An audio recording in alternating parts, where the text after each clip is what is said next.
देश में mobile recharge महंगे होने को लेकर बहस थमने का नाम नहीं ले रही।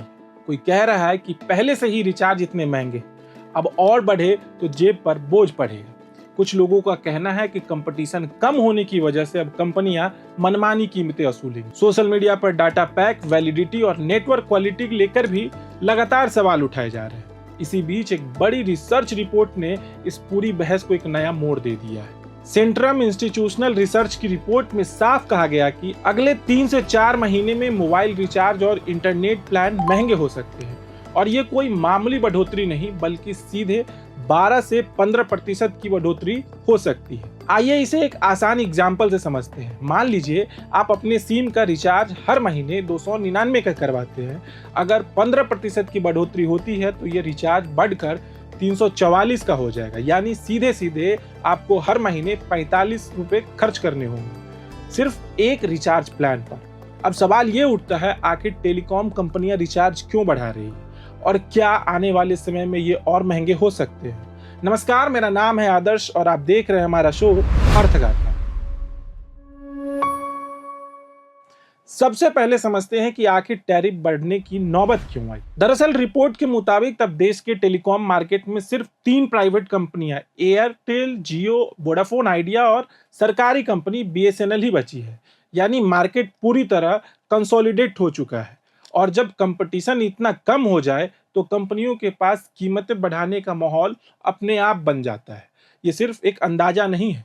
मई 2026 के टीआरए आंकड़े देखें तो तस्वीरें पूरी तरह साफ हो जाती है। रिलायंस जियो के पास फिलहाल 52.96 करोड़ यूजर है, भारतीय एयरटेल के पास 37.61 करोड़ और वोडाफोन आइडिया के पास 12.92 करोड़ और बीएसएनएल के पास 2.75 करोड़ यूजर बचे हैं। यानी सीधा सीधा मार्केट पर कब्जा सिर्फ 2 कंपनियों का है, एयरटेल और जियो। अब बात करते हैं इस टैरिफ बढ़ोतरी से कंपनियों को कितना फायदा होगा। रिपोर्ट्स के मुताबिक जून तिमाही में 3 बड़ी प्राइवेट कंपनियों के एआरपीयू यानी एवरेज रेवेन्यू पर यूजर की तिमाही दर तिमाही आधार पर 1 से 1.5% तक की बढ़ोतरी देखने को मिल सकती है। मतलब हर कस्टमर से कंपनी को पहले से थोड़ी ज्यादा कमाई होगी। इसकी सबसे बड़ी वजह है ग्राहकों का 2G छोड़कर तेजी से 4G और 5G नेटवर्क पर शिफ्ट होना। साथ ही ज्यादा से ज्यादा लोग अब पोस्टपेड कनेक्शन की तरफ भी जा रहे हैं, जिससे कंपनियों के प्रति यूजर की कमाई अपने आप बढ़ रही है। पूरे बदलाव में सबसे ज्यादा फायदा किसका होगा? रिपोर्ट साफ कहती है एयरटेल और जियो को। जून तिमाही में रिलायंस जियो के करीब 70 लाख नए यूजर जुड़ने की उम्मीद है, जबकि भारतीय एयरटेल के ग्राहक में करीब 50 लाख की बढ़ोतरी हो सकती है। इसी मुकाबले वोडाफोन आइडिया में सिर्फ 2 लाख नए यूजर जोड़ पाएगी। यानी टैरिफ बढ़ने का सीधा फायदा उन्हीं कंपनियों को मिलेगा जिनके पास पहले से मजबूत नेटवर्क और ज्यादा यूजर्स हैं। अब बात करते हैं 5G की। देश भर में 4G और 5G नेटवर्क का दायरा बढ़ने से डेटा इस्तेमाल भी लगातार बढ़ रहा है। जियो और एयरटेल देश में 90% से ज्यादा जिलों में अपनी 5G सर्विस पहुंचा चुकी है। अब इन कंपनियों का पूरा फोकस ज्यादा से ज्यादा 5G स्मार्टफोन्स अपने नेटवर्क से जोड़ने का है। इसके साथ साथ ये दोनों कंपनियां 5G FWA यानी फिक्स्ड वायरलेस एक्सेस और फिक्स्ड ब्रॉडबैंड में भी तेजी से आगे बढ़ रही है, क्योंकि इस सेगमेंट में अभी काफी ग्रोथ की गुंजाइश है। वहीं दूसरी तरफ कमजोर ग्राहक ग्रोथ के बावजूद वोडाफोन आइडिया भी पीछे नहीं रहना चाहती।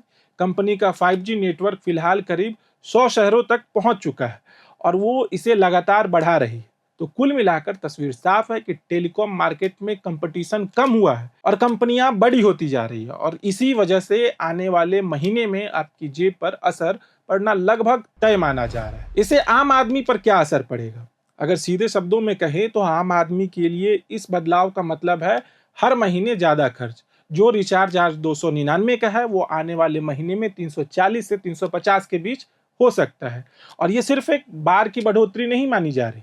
जानकारों का कहना है कि जैसे जैसे मार्केट और सिमटता जाएगा, टैरिफ में बढ़ोतरी आगे भी जारी रह सकती है।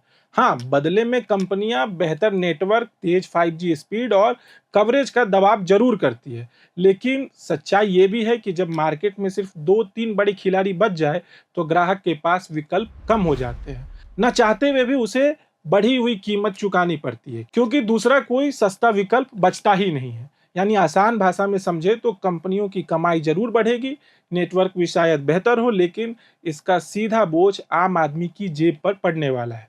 अब ये सवाल आपसे है, क्या इन कंपनियों को रिचार्ज के पैसे बढ़ाने चाहिए? कमेंट में जरूर बताइए। और फिलहाल आज के लिए अर्थगाथा में बस इतना ही। इस खबर को लिखे थे हमारे साथी अभिषेक पांडे ने। मेरा नाम है आदर्श। देखते रहिए प्रभात खबर। प्रभात खबर.com, विश्वास वही, रफ्तार नहीं।